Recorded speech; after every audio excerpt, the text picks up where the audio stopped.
The Mexican border. It's not known for cold weather. It's known for quite hot weather. You don't have too much snow in this area, right? Would you say, Chad? Not too much. In fact, if you had any, that would be called climate change, I think, right? When they do that, I'm there. I'm a believer.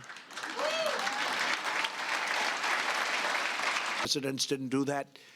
They didn't do that. Nobody saw the inside of the Oval Office.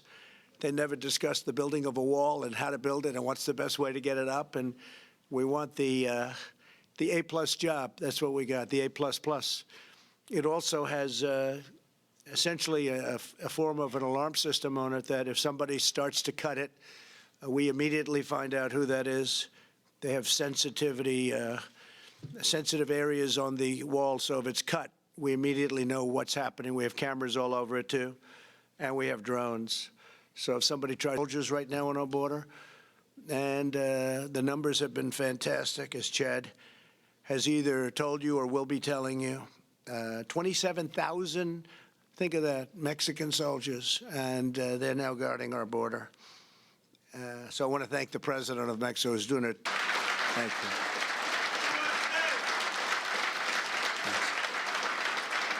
Just like I pledged as a candidate, I have made it my top priority to support our nation's rank-and-file border agents and, by the way, law enforcement, because law enforcement all over the country is doing an incredible job, and to ensure you have a direct line to the White House, and you have that.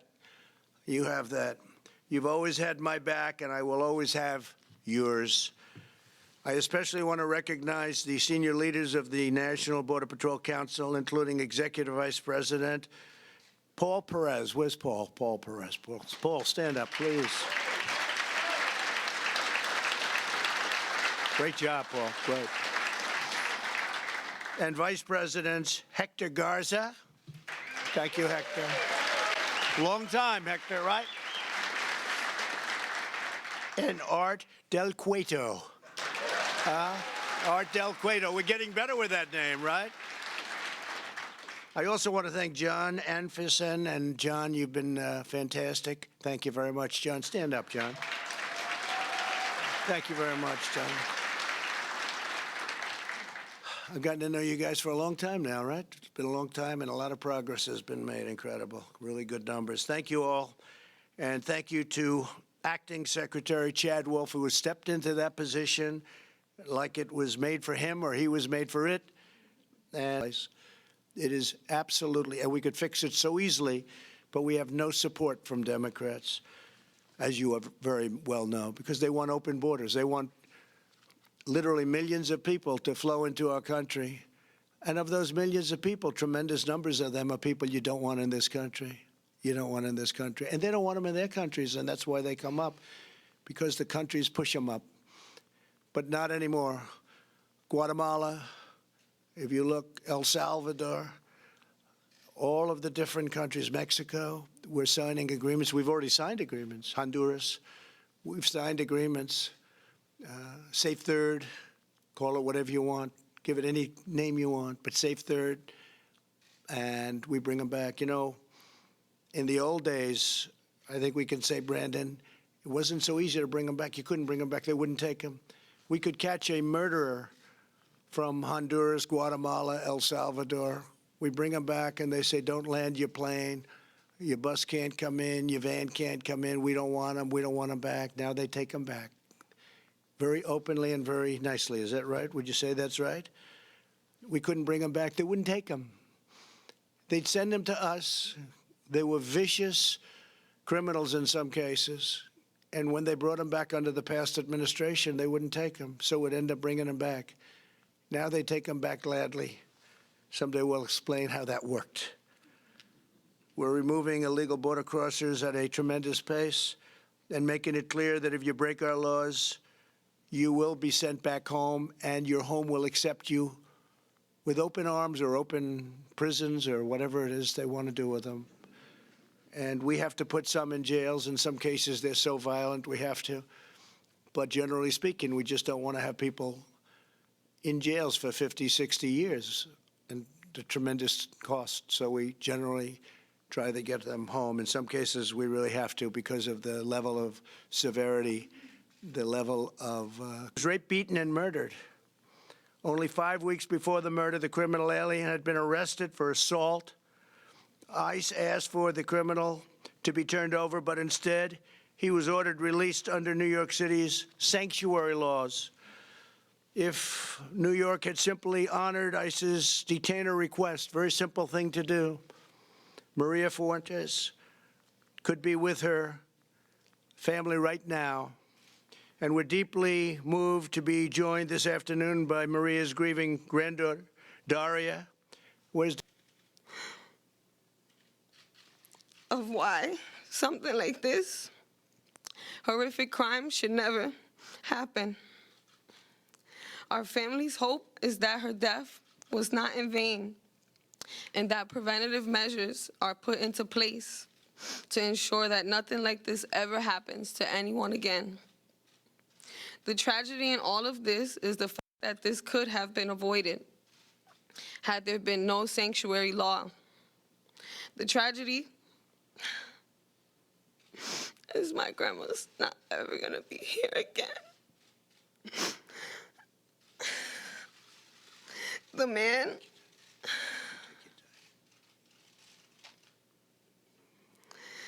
man that is responsible for this should have never had the opportunity to do this.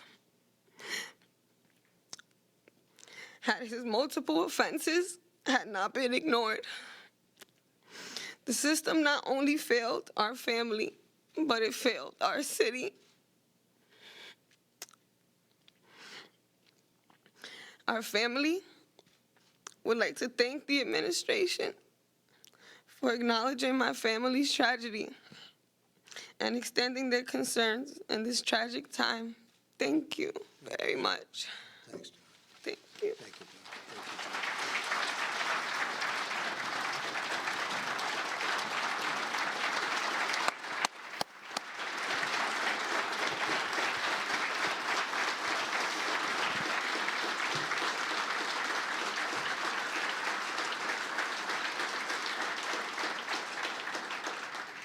Thank you very much, Daria. So beautiful.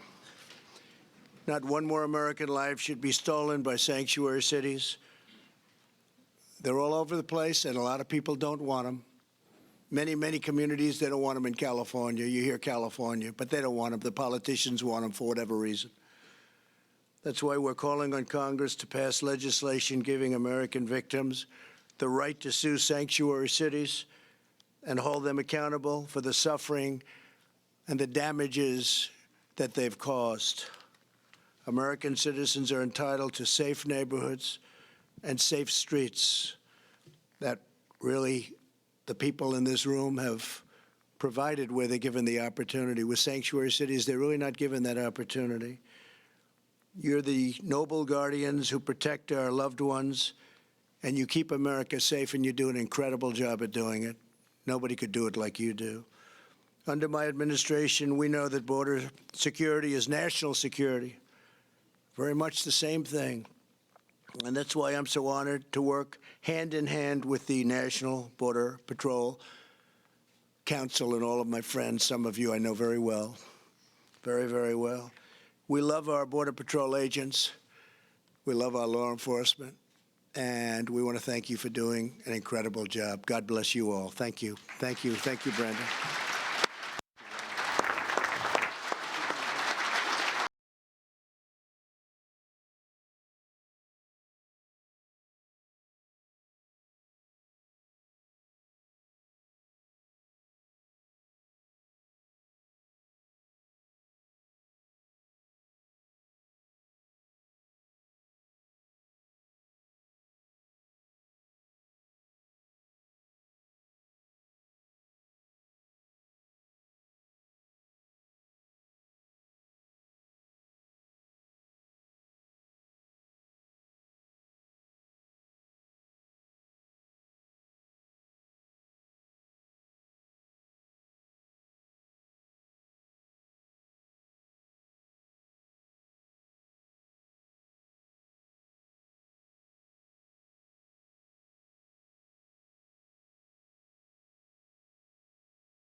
it like having a student teacher?